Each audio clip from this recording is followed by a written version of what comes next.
So his whole message is peace, love, and prosperity, because you can't have peace and love without prosperity. So this is my dad's and mine favorite motive in the whole shop. He calls it his message from Mostar, because you have the two doves with an olive branch as a symbol of peace, the two birds kissing and making the bridge as a symbol of love between two sides of Mostar.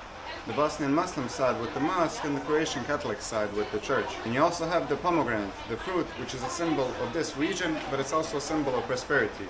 So his whole message is peace, love, and prosperity, because you can't have peace and love without prosperity.